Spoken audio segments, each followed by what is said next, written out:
Olá, que a paz do Senhor esteja com todos vocês hoje e sempre. No vídeo de hoje nós iremos contar o triste relato do fim do Reino do Norte. É um relato que é cercado de conspirações, onde existem constantes golpes de Estado e onde nós vemos comportamentos que seriam determinantes para o encerramento da existência do Reino de Israel, do Reino do Norte, como uma entidade política distinta e independente. Nós começamos o nosso relato com a história de Salum. Salum, cuja a história está descrita lá no segundo livro de Reis, no capítulo 15, a partir do versículo 13, ele começa o seu reinado e ele tem o reinado mais curto do Reino do Norte. Ele reina apenas um mês. E após esse um mês ele acaba sofrendo um golpe, primeiro de uma sequência de golpes de Estado que vão acontecer. Ele mesmo havia ascendido ao trono por conta de um golpe de Estado. E Menahem, filho de Gade, ele vem da cidade de Tirza para Samaria, ataca Salum e mata e reina em seu lugar. E esse é o legado de Salum. A única coisa que ele fez foi ser a pessoa responsável por destruir com a dinastia de Jeú, a última verdadeira dinastia que existiu sobre Israel. Menahem, filho de Tirza, ele é conhecido por exatamente duas coisas que ele fez durante seu reinado de 10 anos. A primeira foi uma vingança que ele executou sobre os moradores da cidade de Tífisa. Por quê? Porque durante a sua campanha para provavelmente destituir Salum como rei de Israel, ele teve as portas da cidade fechadas para ele. Então, quando ele assume o trono, a primeira coisa que ele faz é se vingar dessa cidade, atacando a cidade e chegando a jaz da loucura de rasgar os ventres das grávidas. E a segunda coisa pela qual ele ficou conhecido é porque na época em que ele reinava, o rei Pul da Assíria, ele atacou a região de Israel. E Menahem, ele teve a ideia de comprar a salvação do povo de Israel. Então ele dá um recurso, né? Ele, segundo o texto bíblico, ele vai oferecer 1000 talentos, né? 1000 talentos seria cerca de 34 quilos de prata, para que Pul ajudasse a consolidar o seu reinado, né? E ele faz isso e o rei Pul, ele decide realmente aceitar essa proposta. O texto bíblico vai dizer que Menahem pelo menos cobrou apenas dos ricos um valor de 600 gramas de prata de cada um dos ricos e poderosos de Samaria, para que esse resgate fosse pago ao rei Pul da Assíria. Menahem, ele morre e no seu lugar ascende o seu filho Pecaías. E o texto bíblico vai dizer que Pecaías reinou durante 2 anos. É importante notar aqui que nenhum desses reis fez o que era certo perante os olhos do Senhor. Todos eles mantiveram os cultos idólatras ao norte e ao sul. E Pecaías, o segundo texto bíblico, durante esses 2 anos não faz nada demais. Ele tem um reinado onde ele apenas faz o que é mal perante os olhos do Senhor. Peca assume o lugar do rei Pecaías após o seu golpe de Estado, e ele reina durante 20 anos. E o texto bíblico vai dizer que o seu reinado não teve grandes consequências.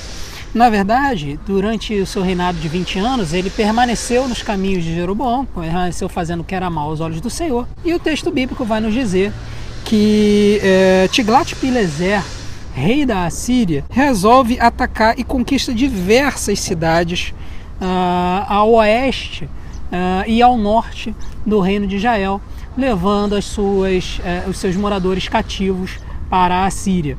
Então, infelizmente, nós vemos o início da derrocada do reino de Israel. Após esse reinado de 20 anos, Peca sofre um último golpe de Estado. No seu lugar assume Oséias, que conspira e mata o rei Peca, e Oséias acaba assumindo o trono do reino de Israel. E o triste relato do fim do reino de Israel está apresentado no capítulo 17 de 2 Reis. Oséias, ele reina no reino de Israel por 9 anos, ele reina 9 anos em Samaria, e ele continua fazendo o que era mal perante os olhos do Senhor, e por conta disso, o rei Salmanaser da Síria o ataca, e fazendo com que Oséias se sujeitasse e pagasse diversos tributos muito altos. Só que o texto vai dizer que Oséias ele não fica satisfeito com isso, ele resolve se aliar ao rei do Egito para tentar se livrar do domínio da Assíria. E isso, é claro, não cai bem aos olhos do rei assírio. Então, quando o rei da Assíria descobre que Oséias estava fazendo um complô com o rei do Egito, o rei da Assíria invade a terra, ataca Samaria e a sitia por 3 anos. 3 anos de sítio, de fome, de luta. Eventualmente, no 9º ano, o rei da Assíria conquista Samaria e leva Israel cativo para as cidades da Assíria, instalando-as em Ala, junto a Abor, o rio de Gozã, e nas cidades dos Medos. É muito triste a gente ver o que acontece com o reino de Israel. Porém, a gente não pode dizer que isso não foi avisado. Diversos profetas, inúmeros profetas foram levantados para alertar Israel dos seus pecados. Porém, o texto bíblico é muito claro. Por eles terem permanecido nos pecados de Jeroboão, é que eles acabaram pagando o preço com a destruição do reino de Israel. A sentença está elencada no segundo livro de Reis, capítulo 17, a partir do versículo 15.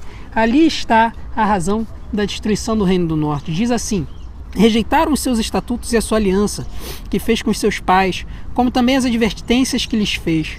Seguiram ídolos vãos e tornaram-se como eles, como também seguiram as nações ao redor, as quais o Senhor lhes tinha ordenado que não imitassem. E fizeram para si 2 bezerros de fundição e um poste ídolo, e adoraram todo o exército do céu, e cultuaram Baal, deixando todos os mandamentos do Senhor seu Deus. Eles queimaram seus filhos e suas filhas como sacrifício, entregaram-se a adivinhações e encantamentos, e se venderam para a prática do mal diante do Senhor, provocando-o a ira. A lição que fica para nós é que a gente não se deixe cair nos pecados da casa de Israel e nos pecados de Jeroboão. Diversos alertas muitas vezes nos são enviados pelo Senhor e nós deixamos de lado.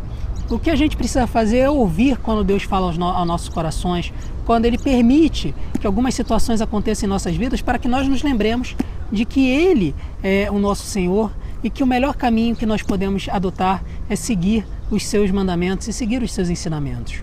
E em segundo lugar, a gente precisa tomar consciência de que a nossa palavra ela deve ser sempre cumprida. Não venhamos a cair no pecado de Oséias, que resolveu comprar a preservação do seu reino, mas depois voltou atrás na sua palavra.